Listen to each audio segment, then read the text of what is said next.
Greetings, Darklings, from across the interweb. It is once again I, the Duchess Precious Ken, here for the Sounds and Shadows podcast.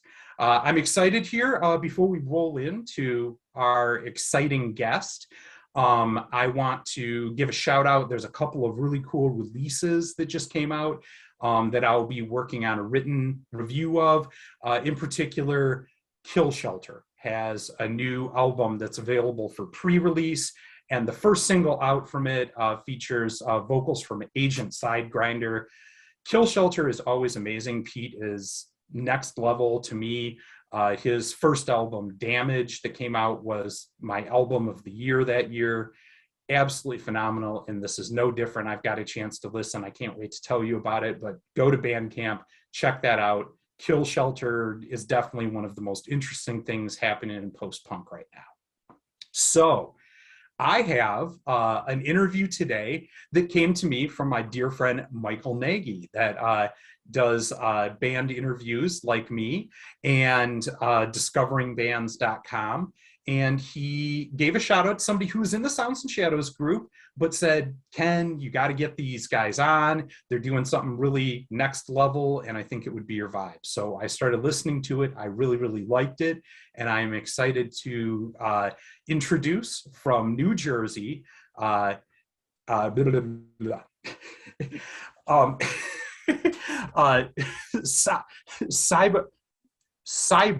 Amok. Is it a mock or a muck? A muck. A muck. Oh, like running amok, like going crazy, running amok, out of control. I like that. Cyborg Amok. Okay. Gentlemen, welcome to the show. Whoa. Hello, Ken. Wow, that was something else. Yeah. That was next level and over the top. That was wow, good times. You know what? Nah, it's all good. We're just gonna roll on. There you go. They should hire me in a movie. So. Yeah. So starting out, gentlemen, yes, sir. Why don't you tell me a little bit about your history and how this project came together and became Cyborg Amok? You gonna start or am I? You should start. I should start. Okay. We tried to keep it a secret. We didn't try and keep it a secret, but we didn't tell anybody in the beginning for quite a while that we're father and son. And I did notice. I'm not going to lie. I was going to ask, but there does seem to be a slight age difference on it, and I found that really interesting off the bat. So, yeah, I mean, the whole thing came about. I've been doing music for years and years, and Bryden's been coming up, and he's been playing drums 9 years now. 9, yes. Yeah, 9 years, something like that. And he sings he does backing vocals for this project, has his own stuff. But I've been doing music for years, and but a lot of this genre, I worked in the studio alone for many years, and had no drummer. I was using drum machines, and then I was programming loops and doing all that kind of stuff. And it dawned on me one day, like, hey, I got a drummer in the house. I should have him do some tracks for me. So so that's when you started doing it, is you just realized you had one, not you actually said to yourself, I don't have a drummer, I should make one. No, well, I did make one, but it didn't go that far. But we didn't know that he was going to turn out to be a drummer. That's fair. We made the creature, and then that's what ended up happening. I just follow him around everywhere. Yeah, he follows me around. I go to the store, I buy stuff. He's there. I have to buy him stuff too. I just showed up one day. But no,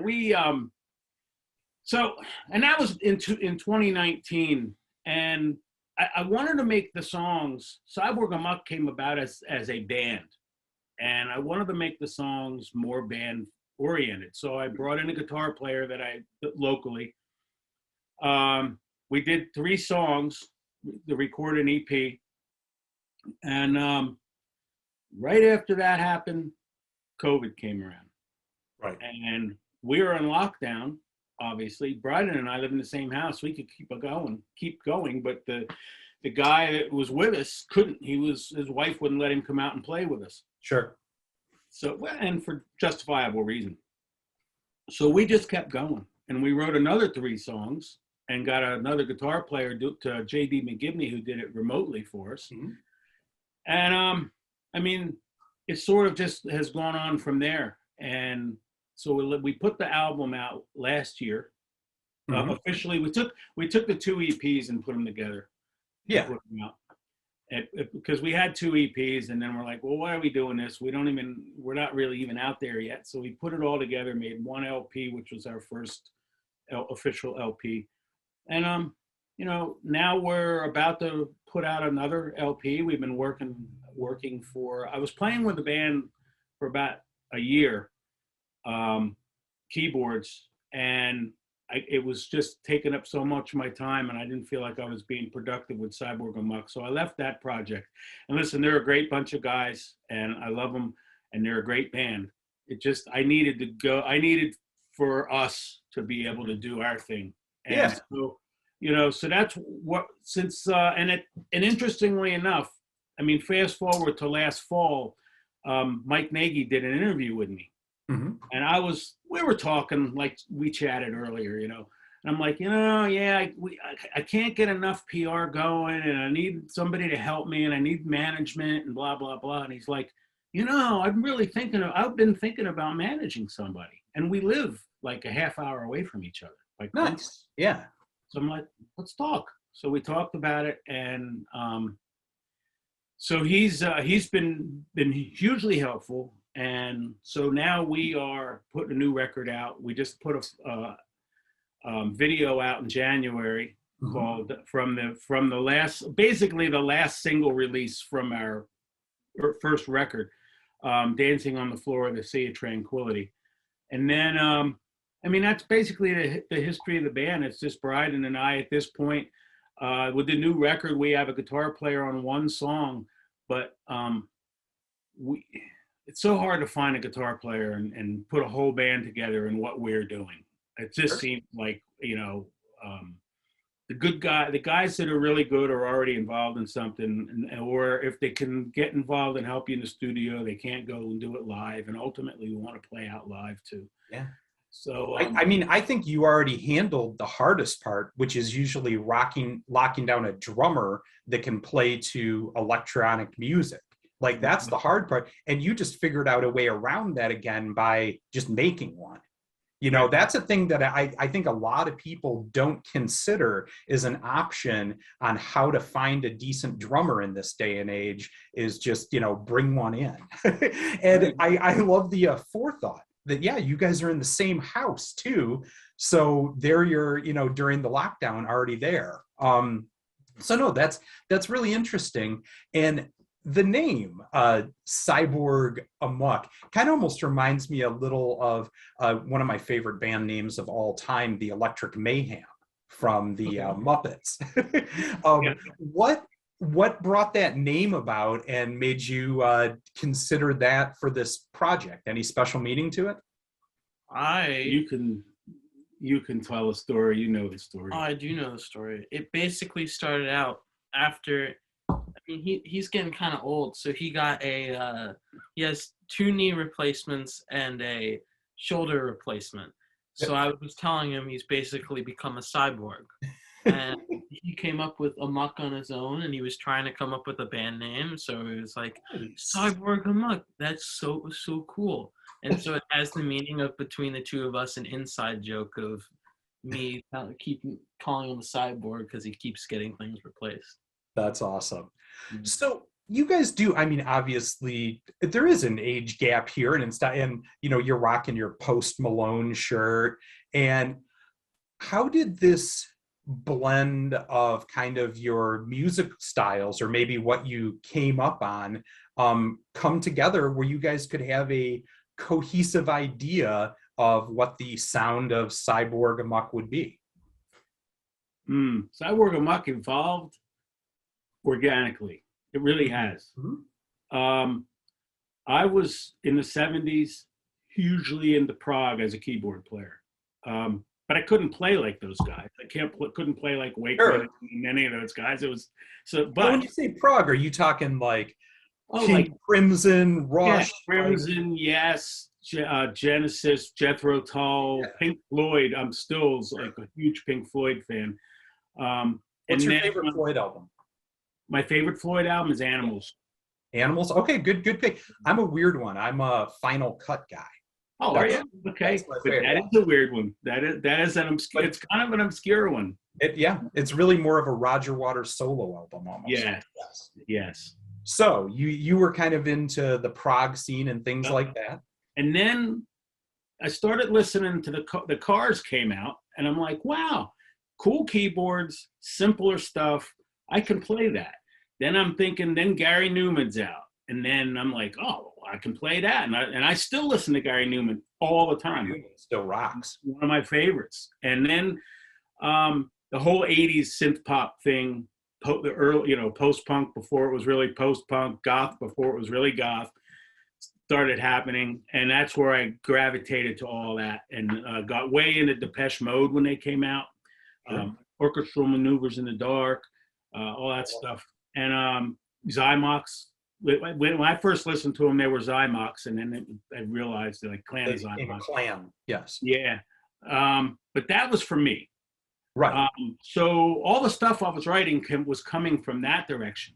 Mm-hmm. I'll let him talk in just a second, but basically my influences in music were his first influences in music. Sure, that makes sense. Rush, Depeche Mode, all that stuff. Yeah.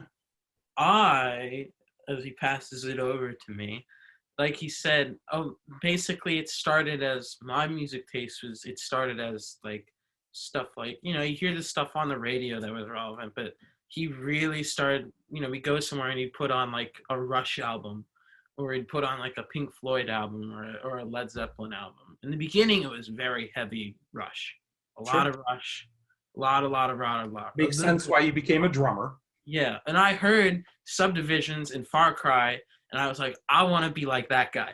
So that was that's what made me a drummer, is listening to Neil Peart.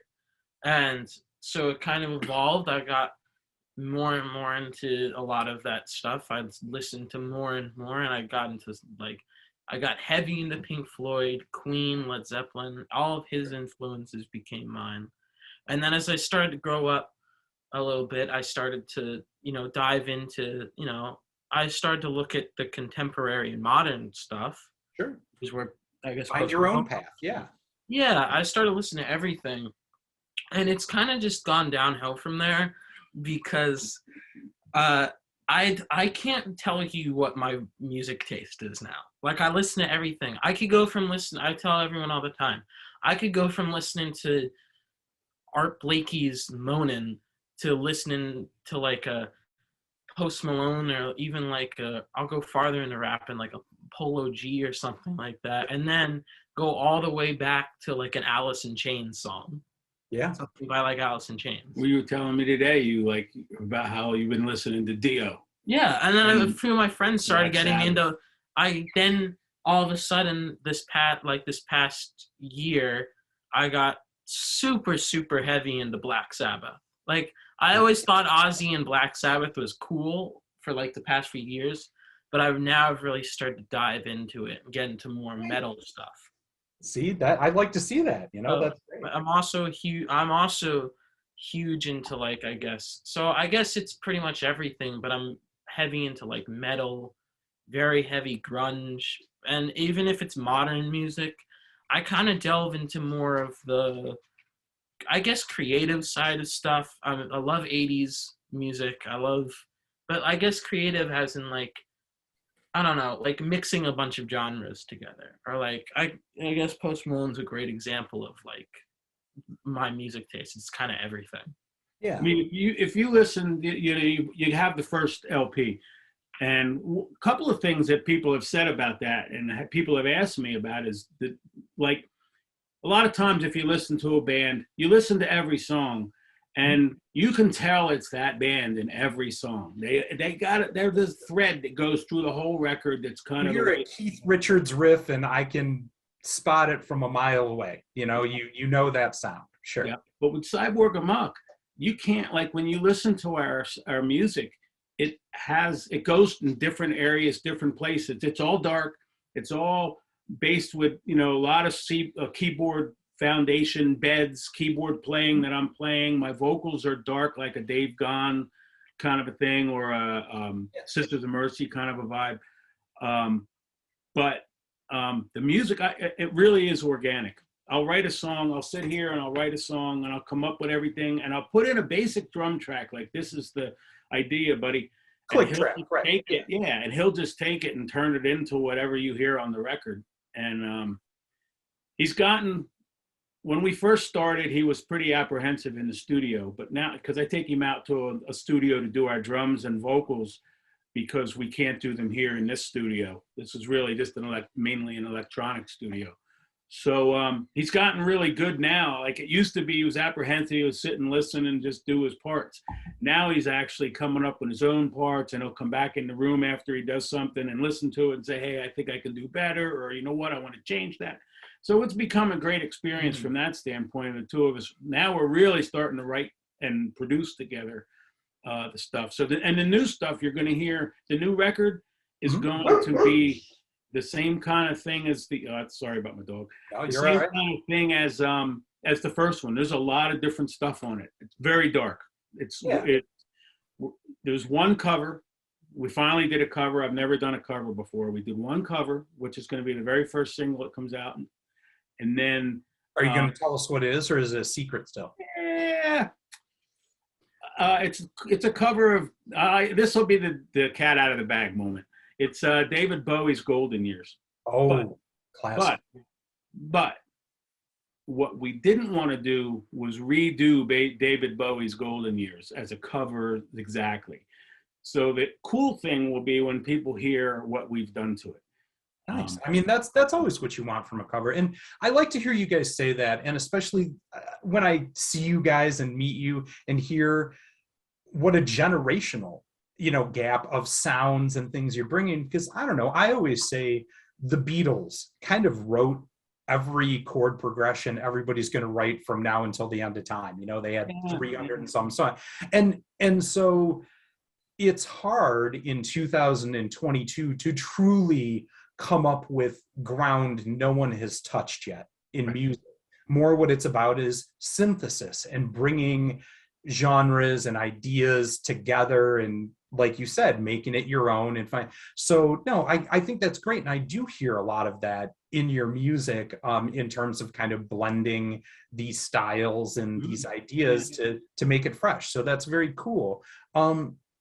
The other thing I wanted to ask you guys next about is my first introduction to you is you did a collaboration recently with Kim, who I've worked with as well. And I absolutely love her voice. I think the song worked really well. It kind of almost had like a trip hop-ish feel in some ways, kind of a Portishead vibe or something to it. Tell me a little bit about how that collaboration came together and why you're excited about it. That was the first thing, one of the first things that Mike Nagy did for us when we hooked up early in the year. We hooked up around the end of December. And he said, hey, would you be interested in working with Kim from Bowery Down? She does a lot of collaborations. I said, yeah, you know what? Give me your information. I'll get in touch with her. So I did get in touch with her, and she turned out to be a lovely person. Oh, yeah. Wonderful. And she sent me some samples, and has a fantastic voice. Yes. So and also just really professional. I remember when we worked with her, we kind of said, hey, here's what we're talking about, this and that. And 24 hours later, she's like, you mean like this? And boom, it was already there. Yeah, well, absolutely. I mean, I went into the vault and I dug out a track that I had sitting in there, and I hadn't really, it's just a couple of layers of bed track stuff with the drum track. And I'm like, all right, let me see what she thinks about this. Because I had actually sent her one thing, and she said, well, I don't really, I had lyrics and vocals. And I said, can you do the female part, maybe add something? She says, no, I don't really do things that are already written. I like to do stuff for myself, write the lyrics myself, and sing them my way. I said, I'm down with that. So I scrapped the other idea, and I sent her the new thing. And she came back with a vocal, a track, within like 2 or 3 days.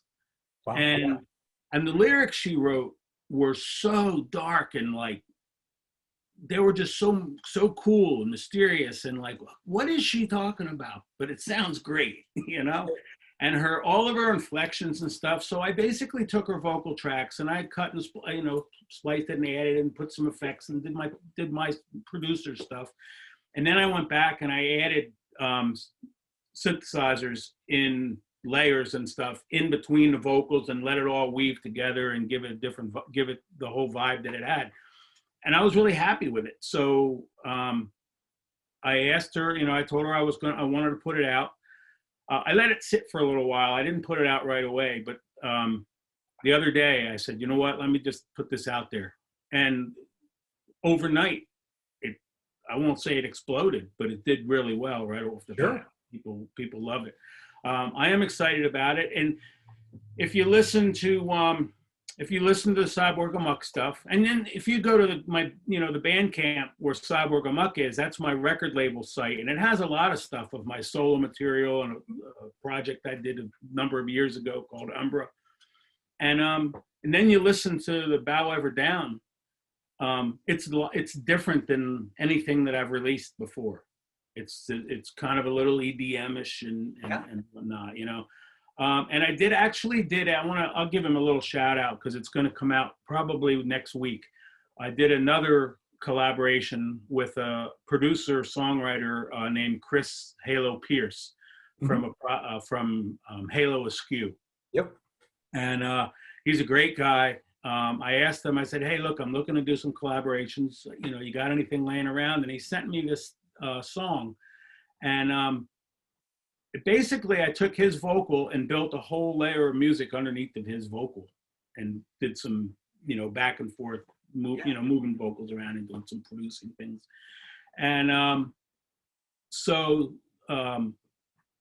it's going to come out next week. So that'll be pretty cool for people to see because I think it turned out, from my perspective, I think it turned out pretty well. The thing with Kimberly is I love it, and it's I've gotten a lot of really positive feedback. I'm glad I did it, and I'm thinking that we'll probably do some more work together at some point. But right now, the primary thing for us is to get this album out. We're going to do a single in June, going to do another single with a video. That's the first original song to come off of it, and then we're going to hopefully release it in September if everything goes right. So where you're excited about that, tell me a little bit about, because you have a pretty long history, like you said, in doing music. You have the one other album. How is this one different? What are you excited about to bring to the table that this album is a new voyage in music for you? Well, first of all, the Bowie cover was really, really cool for us because we talked about it, and we actually originally were going to do a Tears for Fears cover of Everybody Wants to Rule the World because we do that as one of our live songs. And but we do it more traditional, and the way we do the Bowie song, like I said, one of the things that was important is we kept the integrity of a song because David Bowie, everything he wrote is brilliant and perfect. Like David never really wrote anything that was bad that I could tell. Yeah. So I wanted to keep the integrity of Golden Years from that respect because, you can't make it better. So you just have to do it your own thing. Yeah. So we did our own thing. So we're excited about how that's going to come out. The next one the thing that I'm excited about is the diversity of the record. We've experimented in some, more things that are along the lines of more electronic. We only have one song that has a live guitar player. All the other stuff that's guitar stuff is I played on the keyboards. Some of the rhythm guitar stuff is guitar loop stuff.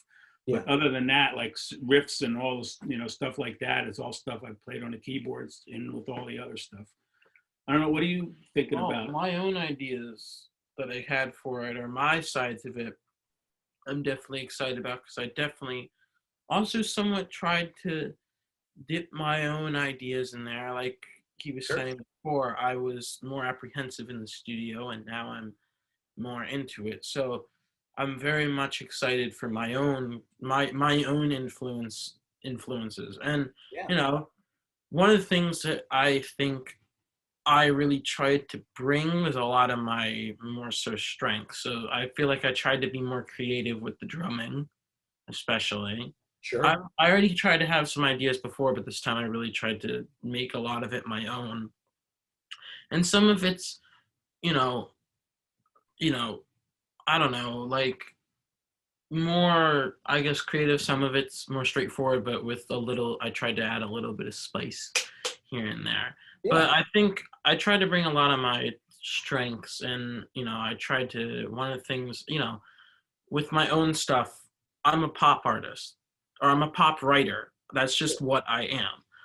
But I can write a lot of things, and I try to bring that catchy element, that which I know how to do that. Plus. So for like an electronic song, one of our electronic songs, I really tried to like make that mine and make it something, my own. And so I heavily brought that like, catchy drum beat to it. And it's kind of like, it's not something groundbreaking, but I'm proud of it in the sense of to say, oh, I had a huge influence on the outcome of the song.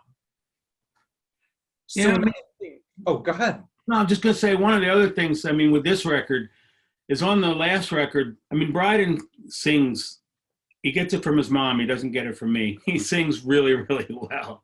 But his voice isn't right for, as a, like, say, the lead vocals for Cyborg Amok, because we're more of a Depeche Mode, more of a tenor, range vocals, and he's a little higher than that and prettier. He's, I got a gravelly, a little bit rougher of a voice, and he's got a prettier voice. But it works great. Listening to Geddy Lee, so what did you expect? Exactly. But I listen to Chris Squire and Yes a lot too. Now, so he, on the first album, we didn't really explore his vocal elements as much. Mm-hmm. On this album, we have a lot more of his backing vocals, vamping and vibes and stuff going on. So not only playing the drums, but doing the vocal stuff in the background. There's one song, I can't name it, but I'm super, like the ending of it, I'm super proud of vocally how that came out for myself. Because even in the studio, after I was done, it was like everyone kind of exploded with, oh my God, that was so good. It was a high five, high 10 moment for sure when that happened. That's awesome. That'll be on the second single. So and look, the second single is this, like the first album was some new songs, completely new songs from scratch, and some songs that I revised from other projects. And the same thing with this one. I mean, we have the cover, then the first single of the original stuff that we're doing is actually, I can tell you what it is. It's Sleep Tonight, but I've changed it from one of my solo records. Mm-hmm. But we're making it Cyborg Amok. We've done more stuff to it. And then the other stuff, there's a couple of new songs that are very different from anything that we've done before on, for the last record. And then there's one that was in my archives for a number of years. Really super dark. It might be the darkest thing I've ever written, but it's basically about Jeffrey Dahmer, John Wayne Gacy, like the ability for a human being to have that much darkness and coldness in their heart. I mean, we date this interview, but just what happened in Texas. Like, how can somebody be that cold? And how can somebody have that much evil and darkness? A scary world, surely, and with a lot of these things. And I think it's definitely something that humans, you can see nowadays, are very fascinated with this idea of, like you said, what makes a person have that within them, with all the podcasts and whatnot, that really are focused around that idea of these people that are just broken inside in this way. To turn back towards a brighter view here, I had a couple questions that I wanted to ask. One of which is, I find it fascinating, like this unique dynamic that it's the two of you guys, father and son, because I've just never heard of that or seen that much. You know, a father and son doing music and playing a band together. Baby. Do you guys have any, I don't know, almost like Cat Stevens or whatever, but songs that you've done that's about your discussions, relationships, or kind of between the two of you in some of the songs that you've written together about your dialogue? Absolutely. A choice. Well, there's two songs that are really personal to us from the state on the album, the first album, Beyond Me and Dancing on a Floor of the Sea of Tranquility were written. My father passed away from cancer a number of years ago. It'll be 15 years soon. But when he was sick, I wrote those two songs, and it's his grandfather. So Right. The whole time that I had written those songs, and we started doing them, like for him, they're as personal as they were for me. Right. But the one song that's we have, the Choice Not Taken was a song that, I mean, I'm not going to lie about it. I've had depression my whole life. Sure. Lots of people have. Back when I was younger, nobody talked about it. But now it's like, it happens. That's the way people deal with it. I've been fortunate enough to deal with it and get through it and understand how to deal with it. And I don't have it. I won't say I don't get depressed, but when I do, you get into that tunnel, and I do know there's a light at the end of the tunnel. I'm coming out the other side. You know how to recognize what's happening more. Yeah. Even though it's still happening, you know how to see it within yourself and how to talk to someone. Mm-hmm. Mm-hmm. So we started this song, and it needed a lyric. And at the time, he was going through a discovery of, hey, why do I feel like this? What's going on with me? And I'm like, okay, buddy, it's time for me to sit down and have a conversation with you. Mm-hmm. So we sat down and we had a long conversation, and I said, I'm sorry, you get it from me, but this is what you have to understand. It's like going into a tunnel, and you're going to come out on the other side. No matter how bad and how dark you feel and how miserable you are, always know that you're going to come out on the other side. So when you're in the tunnel, don't do something stupid. Don't step off the ledge. Don't do any of that dumb stuff. Because if you had done that, like I went through a period where I contemplated making some really bad decisions. Fortunately, I didn't. And had I done that back in my 20s and 30s, sure, he wouldn't be here. Right. So my conversation was like, listen, you don't know what's down the road. So don't make that rash decision and make that bad choice, because if you do, you could miss out on the best thing that could ever happen to you in your life because you weren't there for it when it came about. So Choice Not Taken that's the premise of the song, right? Yes. That's both beautiful, really heavy, and like I said, I mean, when I hear, especially you talk about it, a really unique situation in a song of having a literal genetic link on understanding each other and how you're expressing the song in that, and that's absolutely awesome. That's good. And I'm going to definitely go listen to that tonight a couple times, especially hearing that story and knowing it. Yeah, I mean, we still, to be honest with you, we still talk, like if either now we have each other. Before sure. It was me by myself, and before he understood and really started talking about it, he was on his own. But now we have each other, and he knows how, if I'm feeling down or he's feeling down, we can bounce off each other, pick each other up. But that song is always there, and it was written so that hey, because of the age difference, I'm going to be gone, and he's still going to be rocking it. Sure. And he'll always have that song to listen to and to think back on and say, okay, my dad, that's my dad and I talking. That's our conversation that we had. I'm not going to lie, this doesn't happen in interviews much, but I'm getting overclamped. Wow, that's no, that's. I'm sorry. Let's move on. No, that's fine. All right, we're gonna turn again. Yeah, that was. So I see behind you, you have the studio that you guys do your songwriting in and a lot of the equipment there, especially for this new album. The studio is on fire. You got the dog out, you got the family out, everybody's out, the wedding album, all of it. What is the one piece of equipment that each of you are grabbing an armload to run out and try and save before the studio burns down? You could save one thing. What is it? I'm going to say one thing, but I have to say there's so many things, but it's all replaceable. That's what hard choices are. The only thing that I think if I were in that situation, I would grab the hard drives. Because that's where the intellectual property is. I can replace the keyboards, we can replace the computers, the drum kit, all that stuff.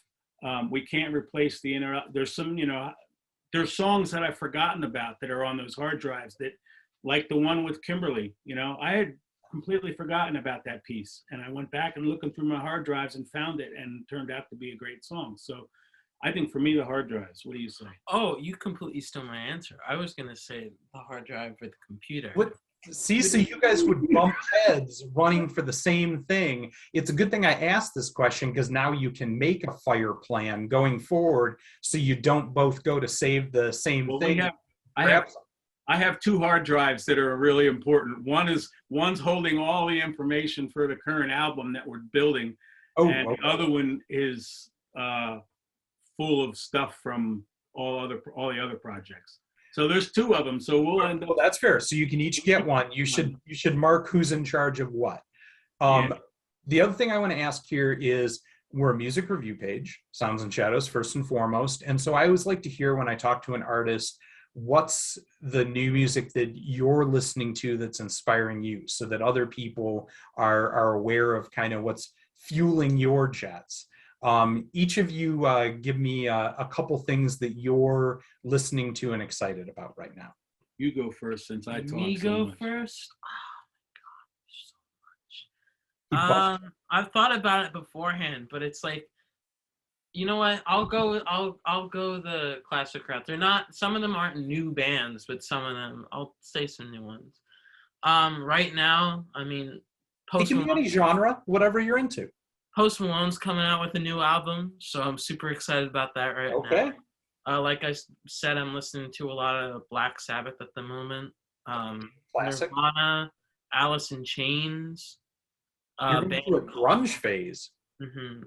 Rush, a band called Pup, which is they're a punk band with some pop elements, but they're not really a pop punk band. But I love them a lot, and their music is really good. And then also a few other artists. There's a friend of mine, Bella Miller, who is an indie artist, and she makes great music. I love it so much. She's so nice. I love her. But and then a bunch of Dayglow, who's an indie artist. A few other Red Bank bands, because I've tried to get heavily into that. There's a group of guys that I know them. They're called Thelonious Funk,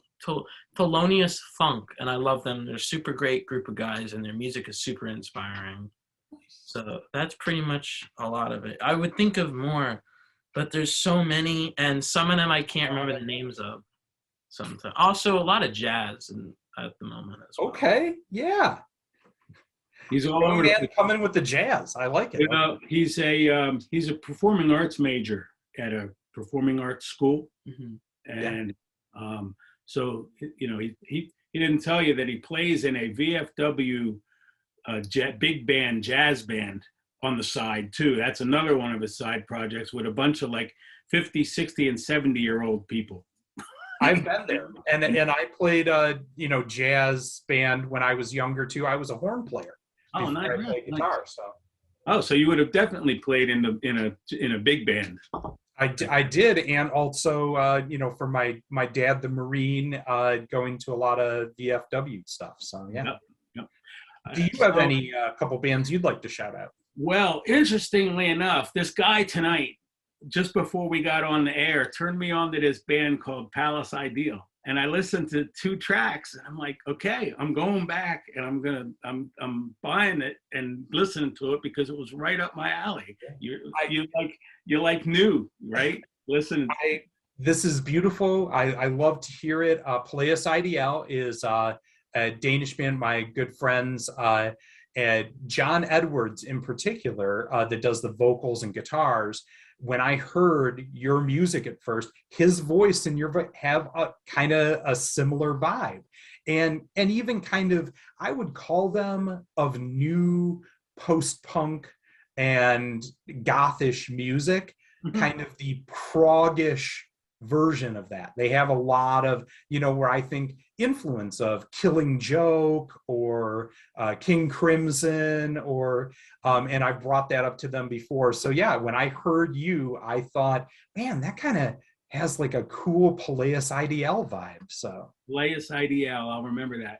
And interestingly enough, one of the things that people have said about Cyborg Amok is that it's sort of a prog post-punk, because we have these intros, and then the verses and the choruses and the bridges are not necessarily exact, in the same groove or whatever. It changes around. So many other, I've been listening to Gary Newman for years.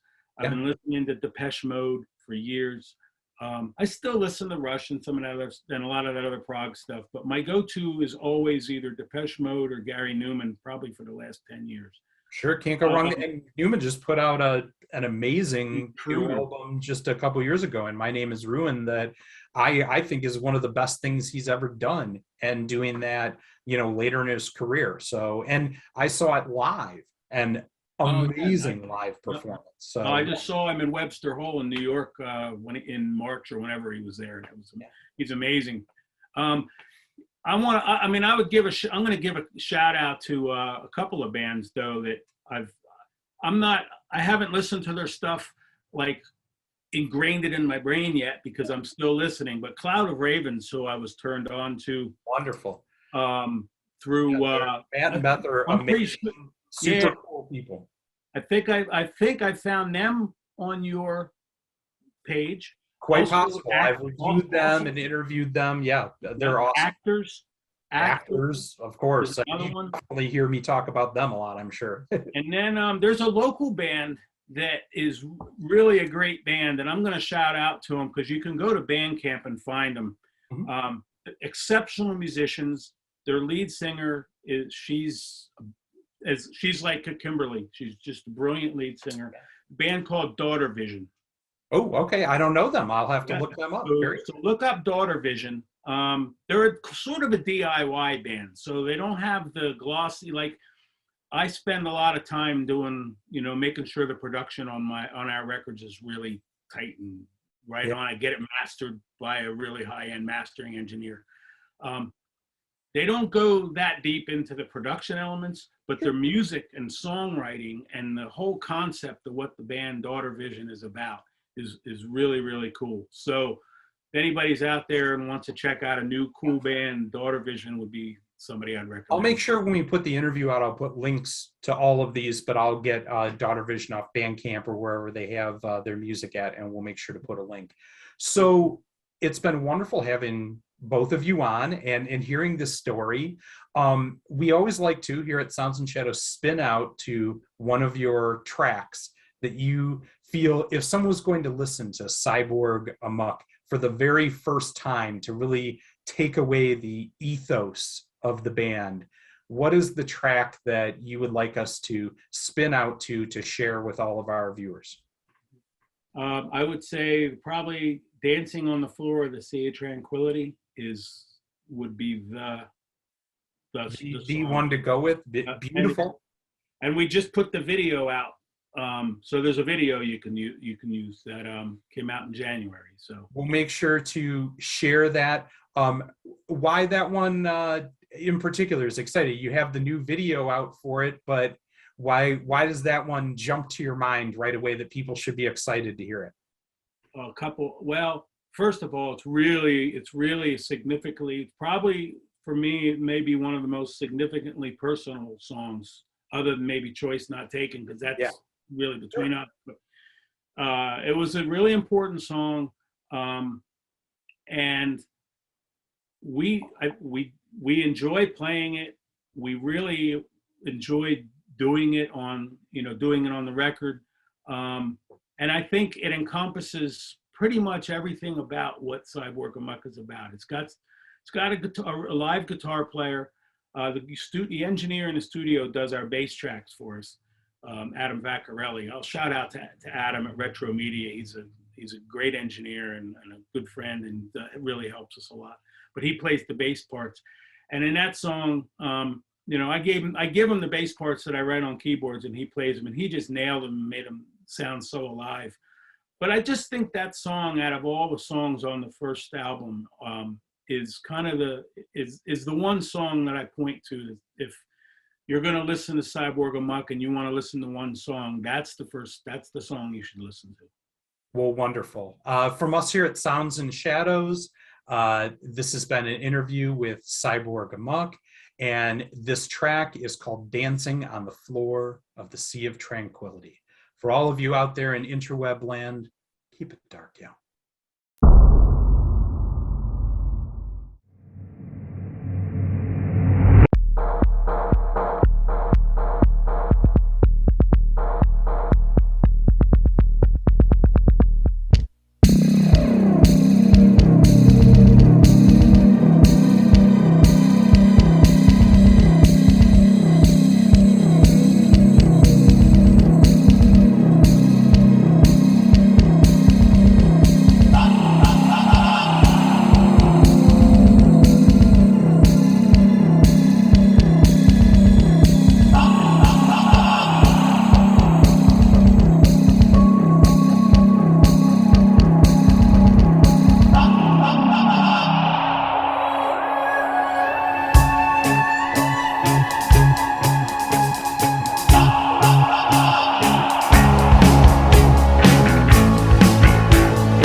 Every movement I feel in my heart.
moonlit night with you.